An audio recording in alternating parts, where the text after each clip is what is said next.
The committee will come to order and we will begin the executive session. Today we gather to first adopt the committee rules of procedure as well as subcommittee membership and jurisdiction. Second, we will then turn to the nomination of Scott Turner to be the Secretary of the Department of Housing and Urban Development. Ranking Member Warren and I will each make a statement before we vote. I recognize myself for an opening statement at that time, and then I will go to the Ranking Member for her comments. With that, I move to approve in block by voice vote the committee's rules of procedure and the subcommittee membership and jurisdiction that have been agreed to with Ranking Member Warren. If there is no further discussion, all in favor say aye. Aye. Those opposed, nay.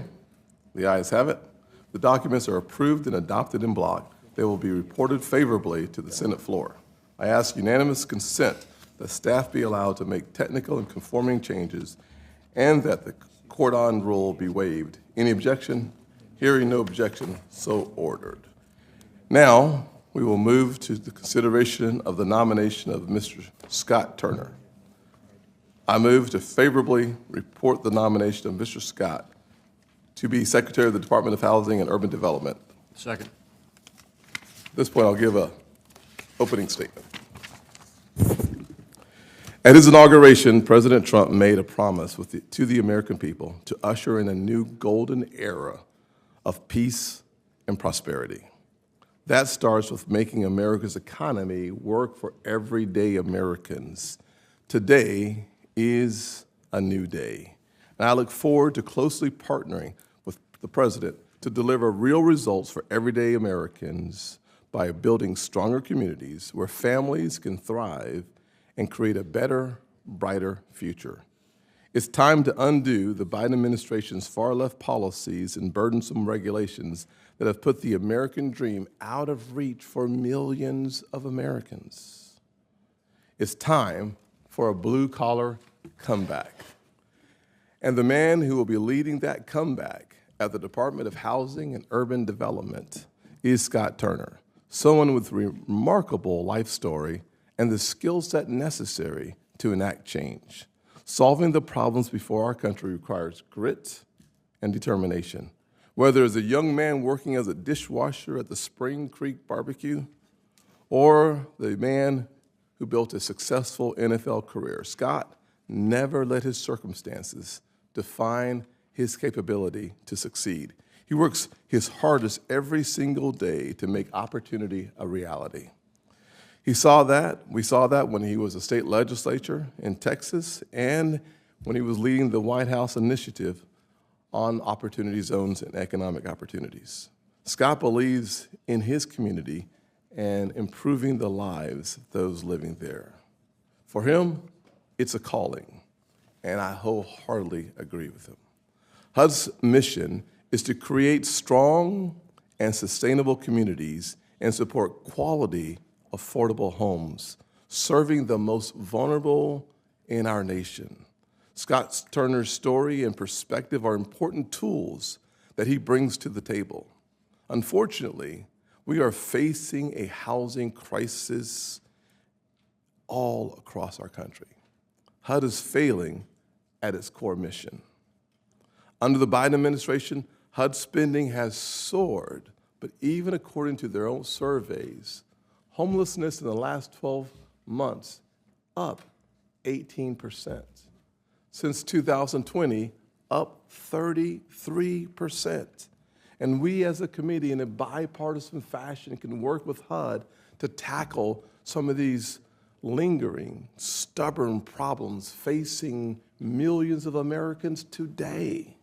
It's our opportunity. Since President Biden took office, housing prices have soared over 150%. Rent up over 20%. Despite all the subsidies, all the trillions of dollars spent, not much has changed. Scott Turner believes that we need millions more homes of all kinds, single-family homes, apartments, condos, duplexes, and manufacturing housing. And I agree with him. Families need a roof over their heads and a place to call home. Scott Turner won't just focus on fixing what's broken. I know he will work hard to find innovative solutions, and I look forward to working with him on my road to housing legislation and opportunity zones. Under his leadership at the White House Opportunity and Revitalization Council, we saw more than $50 billion enter into majority-minority communities without gentrifying those communities, under 5% gentrification.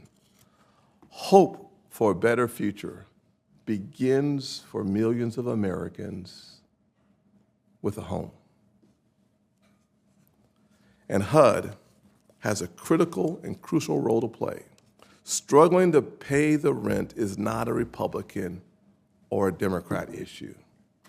Struggling to afford groceries is not a Republican or Democrat issue. Struggling to keep the lights on is not a Republican or Democrat issue. For the millions of Americans who feel forgotten and left behind, you no longer have to carry that burden alone. I urge my Republican and Democrat colleagues on this committee to advance Scott Turner's nomination to the Senate floor. He is the solution we have been looking for to usher in the golden era of homeownership. Ranking Member. Thank you, Mr. Chairman, and thank you for your remarks. And Mr. Chairman, last week I told you and other members of this committee that I am willing and eager to work with you in a bipartisan way, and I think that's true for every single Democrat on this committee. I think one of the areas where we have a lot of room to work together is on efforts to bring down housing costs for American families. And we started that effort last week when the committee held its confirmation hearing for Scott Turner, President Trump's nominee, to head up the Department of Housing and Urban Development. I have some concerns about his nomination, but I was encouraged that Mr. Turner acknowledged that our housing supply crisis and his commitment to work together to address it. Our housing shortage is the single most important factor driving too high housing prices. And as I said in my opening statement last week, we are not building enough housing in this country, and that is one of the core reasons that housing prices are so high. So I came here prepared to be able to vote in favor of his nomination. And I appreciated his willingness to respond to my questions, to meet with me, ready to go. But, Mr. Chairman, we are missing one important piece of information for Mr. Turner, and we should not move forward without it. To date, neither you nor I have received Mr. Turner's FBI background check or had a chance to review it. Now, everyone must remember that if confirmed, Mr. Turner will serve as a member of President Trump's cabinet and be in the line of presidential succession. There is no reason to anticipate a problem, but it would be irresponsible for this committee to vote on a cabinet nominee without his background check. And it would not be consistent with committee precedent.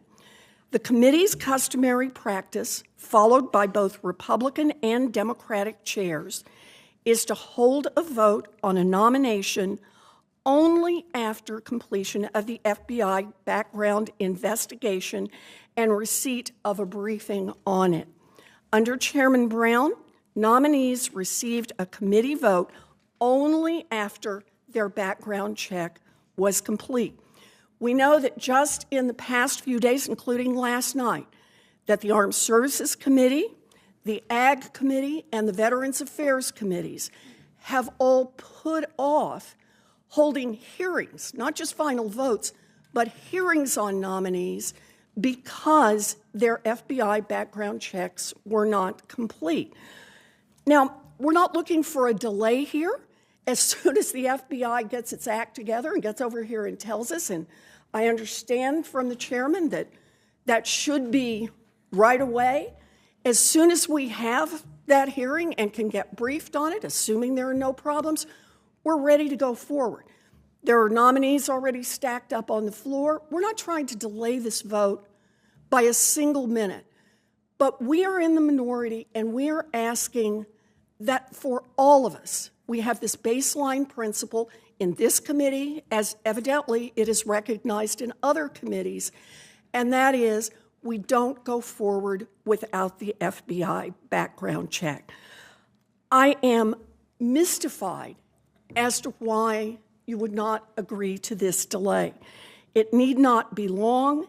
It serves both sides of the aisle, and the American people are served by knowing that that background check has been completed. Absent this background check, we simply do not have the information that is needed to go forward on this nominee.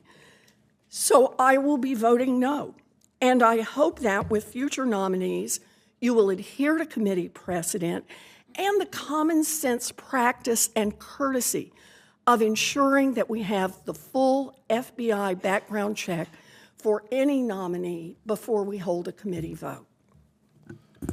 Thank you, Ranking Member Warren. I'll just say a few things quickly. Number one, our committee does not require an FBI background check. Number two, as Ranking Member, I never received any information on anyone's background. Number three, CRAPO did not consistently receive information on backgrounds. Number four, Toomey used the background checks as a way to slow the majority, and I can certainly understand how that it could be weaponized. But number five, just today, I believe it was this morning, Energy and Natural Resources voted out Mr. Wright and Mr. Burgum without a background check, receiving 5 Democrat votes for Mr. Wright, 2 votes for Mr. Burgum by Democrats. I will say that if we want to, in the 120th Congress, change the rules so that they're consistently applied to all noms coming through the committee, we should do so. But we should have, I want to make sure that it's clear that we have not had a consistent application of any rules because our committee does not have rules, nor do we even have a formal process to receive the background check information by this committee. Mr. Chair. Mr. Chairman, Mr. Kennedy? Senator Warren's eloquence notwithstanding, I think we should back our chairman. We've never required a background check. We have had a background check. Mr. Turner's record demonstrates that he exercises power materially. He does not act on the basis of appetite and ambition. He acts on the basis of knowledge and wisdom. He recognizes we have a housing crisis, and we do. 10 years ago, the average American first-time home buyer was 28. Today, it's 38. Unfortunately, the United States Congress and the federal government, though we think we do, we don't command the tides of housing. State and, more to the point, local government controls housing. We persist in giving state and local government mandates and telling them what to do. And they either don't do it or find ways not to do it because of their own peculiar and sometimes parochial politics. I'm going to repeat what I said to Mr. Turney when he was here. I think that we should, if we want more housing starts in America, we should set a reasonable goal for every state. I would want to do that with you. I don't know whether that's 3% or 5%. And we should turn to the states and say, we expect you to increase housing starts by 3% a year. If you don't, that's your call, but we will reduce your federal support proportionate to the amount below the 3%. If you will do it, we will increase your federal support by the amount you exceed 3%, and leave it to state and local government on how to do it. Carrot and stick. I think Mr. Turner understands that. To sum up, I think we ought to back our chairman. I'm not saying Senator Warren has any ill motive here, but this will delay us. We need to get started. We need housing in America, and I think our chairman has laid out the very solid reasons why we should go forward today. Mr. Chairman, I don't know the actual procedures of the committee, not having been chair or ranking member. I do know on other committees where we do require an FBI background check. It is my understanding that the FBI has 14 days to do a background check. In many cases, and again, who knows what happened during the transition, many of these nominees, the FBI was not even started until early January. I don't know any information on Mr. Turner. I don't think it would cause an undue delay. I don't know how many days are left. I agree with a lot of what Senator Kennedy just said, and you said, Mr. Chairman, Senator Warren said, and I'm wide open to supporting Mr. Turner. But I don't think this is an unreasonable request. And, again, you have the majority, but I think, we're going to miss an opportunity to, frankly, have a broad bipartisan vote of support for Mr. Turner by rushing this out of the committee this day. But I just wanted to have you hear my view. Thank you. Ms. Tillis? Yeah, Mr. Chair, I'm trying to reconcile what I think are two opposing positions between you and Senator Warren. So I'm just trying to sort this out. I thought I heard Senator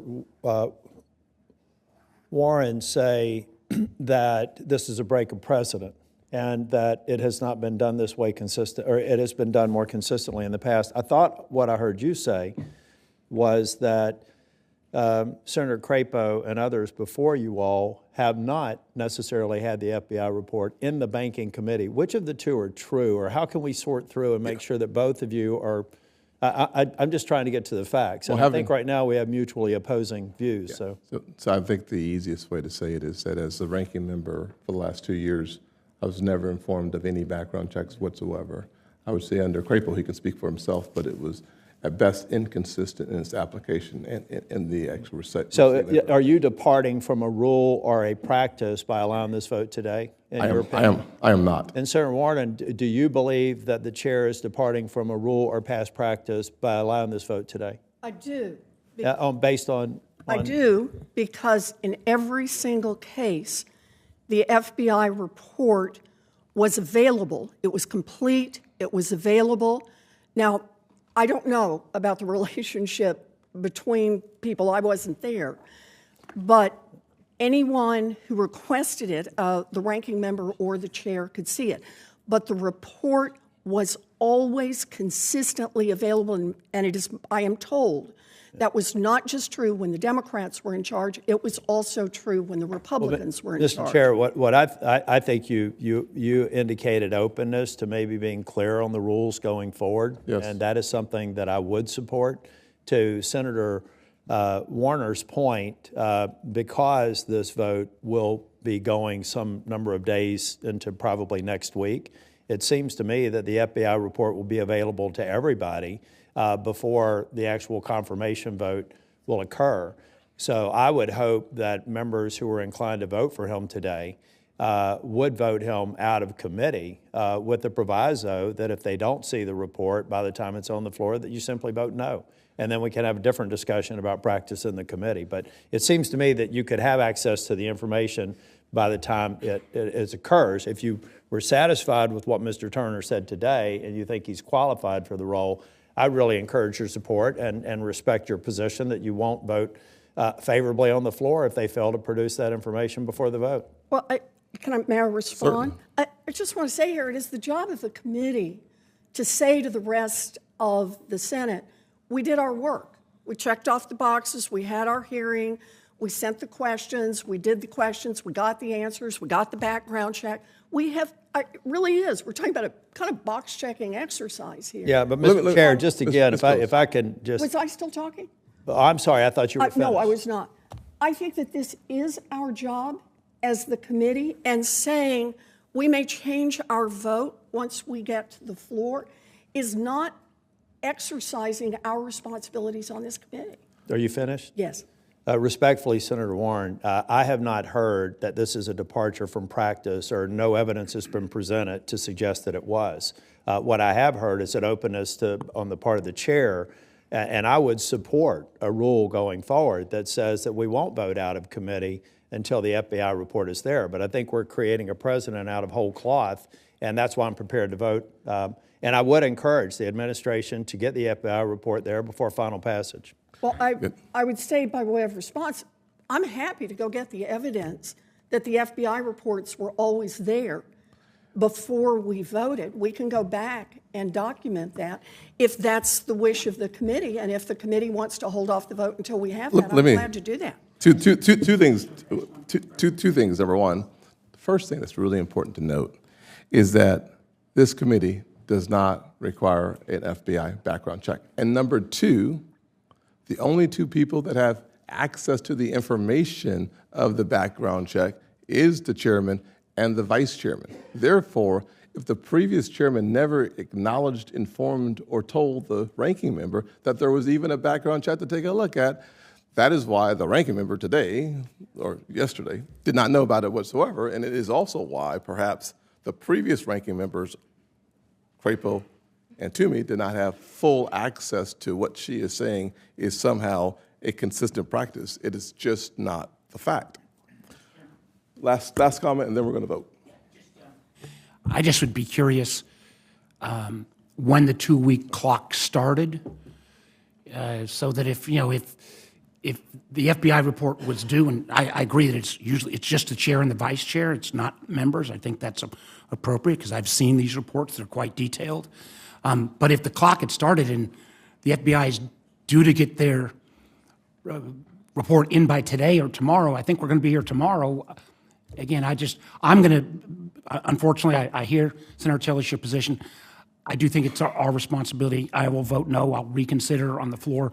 But I would think we could have had a broader bipartisan vote out of the committee, and particularly if the FBI report is actually due today or tomorrow. But again, just wanted to leave that for the record. Thank you, Mr. Chairman. Mr. Chairman, I think do you want to move on? I just want us to go vote, and then we'll have plenty of time for comments. The clerk will call the vote. Call the roll.